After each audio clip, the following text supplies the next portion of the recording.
Kalau baik jangan merasa paling baik, mentang-mentang nggak ngerokok terus merasa paling baik, sampai akhirnya kebablasan rokok haram.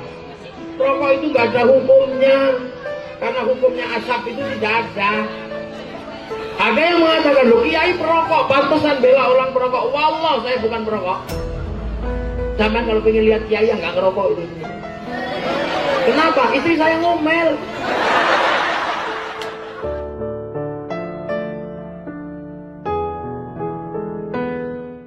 Kata siapa? Kebaikan itu berdiri sendiri. Maka kalau orang baik jangan merasa sok paling baik, jelek. Makanya orang NU biasa aja. Gak ada yang Allah NU tetap Allah Akbar. Makanya orang itu jengkel kalau sama NU. Jengkel, ini orang diajak jihad gak mau.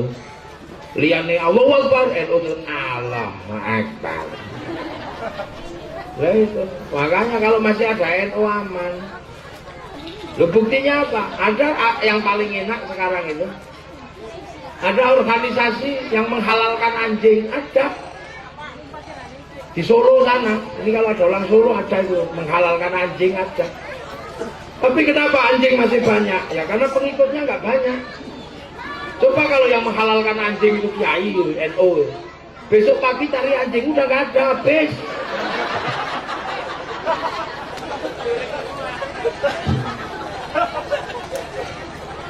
Loh, kita ini di muridnya ulama, makanya kita punya cara-cara mengajarkan Islam, caranya ulama. Kalau baik jangan merasa paling baik, mentang-mentang nggak ngerokok terus merasa paling baik, sampai akhirnya kebablasan rokok haram.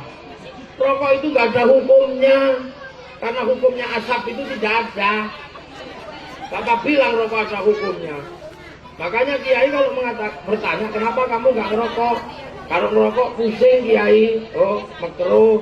Kenapa kamu ngerokok? Kalau nggak ngerokok malah pusing kiai, wajib. Enak. Iya.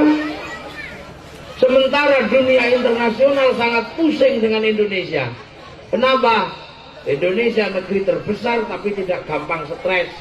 Sehingga obat stres yang paling laris di muka bumi tidak laku di Indonesia. Kenapa? Karena orang Indonesia bisa ngisep nikotin secara langsung, rokokan aman. Kenapa? Karena tembakau pada awalnya ditemukan adalah obat jantung dan paru.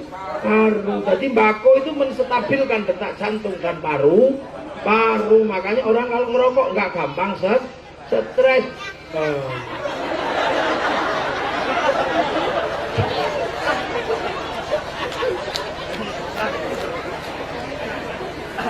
Iya. Lah obat itu nggak bisa masuk, makanya orang Indonesia disuruh mengharamkan rokok. Nah yang satu disuruh cari tokek. Kenapa? Karena tokek adalah binatang yang anti dengan tembakau. Sel inti serumnya diambil untuk diinjeksi ke anak-anak ini, maka orang-orang ini akan otomatis anti rokok. Makanya ada tokek raksasa, ada tokek apa itu bohong semua ini. Karena sesungguhnya cari tokek untuk dikumpulkan walaupun kecil, serumnya yang diambil. Ya, ngerti misalnya? Tapi karena ada kiai ya nggak ada urusan. Rokok halal mau rokok haram tergantung kebutuhannya. Kalau nggak ngerokok kok pusing ya makruh. Kalau ngerokok kok pusing makruh. Kalau nggak ngerokok malah pusing wajib gitu aja. Loh akhirnya NU selamat. Kenapa? Ternyata rokok menyumbang 174 triliun cukainya ke Indonesia masuk ke APBN. Kalau rokoknya haram, cukainya haram, 174 triliun haram, masuk APBN, APBN-nya haram. Untuk bangun jalan-jalannya haram. Maka orang yang mengharamkan rokok dosa lewat jalannya pemerintah.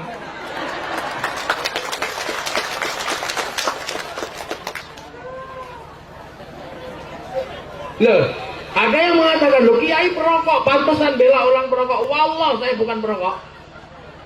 Saya zaman kalau pengen lihat kiai yang nggak ngerokok itu. Kenapa? Istri saya ngomel. Bukan karena dalil, Mbak, istri saya ngomel, masya Allah. Pegang rokok itu udah 5 kilo ngomongnya, ya Allah. Dan istri saya galaknya luar biasa, lebih gede. Iya, istri saya ngomel. Masya Allah, gak ada intinya kalau ngomel lihat saya rokok itu. Akhirnya daripada diomeli dia mau tak gini, minus gini. Enggak ngerokok. Akhirnya sekarang walaupun saya malam-malam dia tetap begini, wah nggak ngerokok. Demi istri saya nggak ngerokok. Bukan karena apa-apa. Kenapa? Loh, karena laki-laki di dunia ini tugasnya cuma satu, nyenengin istri. Loh, iya. Loh, nyenengin istri di dunia itu, laki-laki di dunia ini hidup cuma satu tanggung jawabnya, nyenengin istri toh. Kenapa? Allah yang memerintah. Ya Yohanes, hei manusia. Kita ini manusia enggak? Jadi makanya ya Yohanes, hei manusia. Yang tidak manusia tidak hai. Kambing tidak hai. Inna khalaqnakum min dzakari wa unsa. Aku pikir kalian laki-laki dan perempuan. Setelah jadi laki-laki dan perempuan, wa ja'alnakum syu'uban wa qabaila. Kemudian ku bikin bangsa dan suku.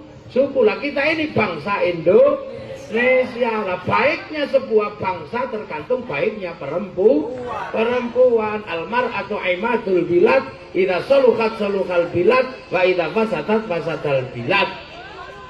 Negeri yang baik tergantung perempuan yang baik. Kalau perempuannya buruk, negaranya buruk. Maka tugas laki-laki ini menyenangkan perempuan. Cuman itu toh. Saya dengerin laki-laki semua ini, jangan pura-pura nggak denger. Ya dengerin ya dengan seksama. Kenapa saya mesti nuruti kehendak perempuan? Karena bagi saya baik dan buruknya keturunan saya tergantung sawahnya. Perempuan itu seperti sawah,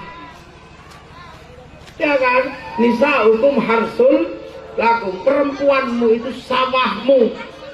Sawah itu untuk apa? Untuk nanem, untuk nandur. Nek nanem bibitnya harus baik. Laki-laki kalau mau bikin anak jangan mencuri makanan yang curian. Nanti bibitnya adalah saripati makanan curian. Jadi anak-anak dablek. Setelah itu ditanam di sawah. Nanamnya paling 5 menit, udah kan?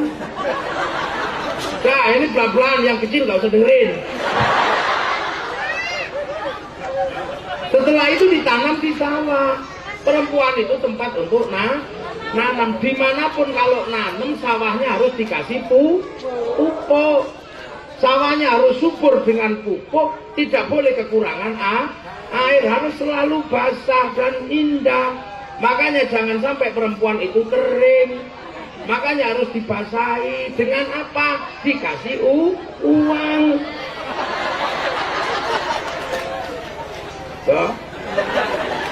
Lah iya, perempuan harus dikasih uang biar pikirannya seneng, beli apa-apa keturutan. Maka laki-laki gak boleh pegang uang. Uang 100.000 dipegang laki-laki nggak ada gunanya. Tapi uang 1.000 dikasih ibu, gunanya sekeluarga untuk beli garam.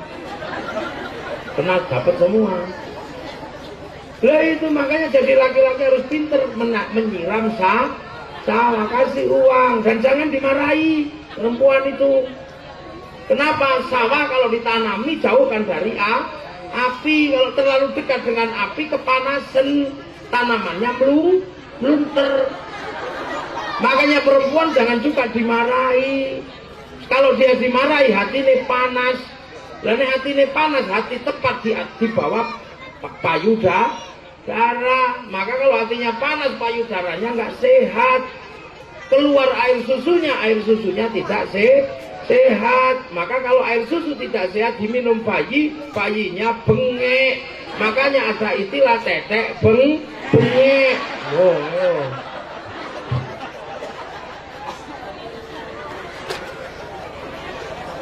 Lah ini perempuan nggak boleh dimarahi, biar dia itu. Kalau yang marah-marah biar perempuan. Iya nggak apa-apa, perempuan itu buang sampah kalau marah. Loh, perempuan itu kan capek, siapa bilang perempuan itu nggak capek? Capek laki-laki gampang tidur ngorok, enak. Capek perempuan, udah tidur diganggu sama anaknya, udah mau tidur lagi diganggu bapaknya. Saya pernah marahi istri saya, ditantang saya. Iya, saya ditantang sama istri saya. Orang rumah utar kacir anak begini. Ya udah deh mas, coba sehari aja jadi perempuan. Aku tak jadi laki-laki. Iya. Wah, akhirnya bener saya jadi perempuan sehari. Jam 2 malam kamu harus minggat dari rumah ini. Pergi sama teman-temanmu. Jangan di rumah lagi. Jam 2 malam. Ini duit 10 juta. Saya mau praktek menjadi seorang ibu. Wah, istri saya seneng, pergi teman-temannya diajak rekreasi entah kemana. Begitu waktunya subuh, praktek lah. Kalau istri saya kan biasanya kalau subuh pidato. Yang di pidato ini kan anaknya tidur itu. Saya ikut subuh pidato. Nggak bangun saya. Nggak bangun, tak cupit, nangis. Wow. Padahal dicupit ibunya itu bangun, tapi kalau tak cupit kok nangis. Apa terlalu keras ya? Tahu itu bangun, ya Allah, nangis semua. Ibuku mana? Ada yang turun sambil bawa pempes pegang begini. Wah, stres saya sudah. Baru setengah jam udah pusing palanya. Kau mandi, tak coba biasanya kan dimandikan. Kepanasan, nangis itu air. Saya nyetel lewat airnya, kepanasan, nangis. Padahal biasa sama istri saya itu kan disemproti gitu, terus didulang, itu dijejeran, didulang. Kegedean dibung gitu, ya Allah. Nasinya dilempar. Ada yang ngompol, ada yang apa, udah gak kuat aku. Jam 10 siang semakin berat saya, ngurus tamu, ngurus anak. Akhirnya jam 2 lepar handuk saya. Dek pulang, aku udah gak kuat. Ternyata apa, istri saya ngerti jam 12 itu sudah dekat rumah. Pasti udah. Jadi termasuk katanya saya termasuk rekor bertahan sampai jam 3 itu. Masuk laki-laki hebat katanya bisa bertahan sampai jam 3. Itu. Akhirnya jam 3 dia begitu datang, tak cium keningnya dan tangannya 7 kali. Tak anggap tawaf. Bentuk permintaan maaf saya, ternyata dari perempuan itu berat. Semenjak itu saya nggak pernah ngomel lagi. Karena ternyata perempuan itu kalau ngomel lagi buang sampah.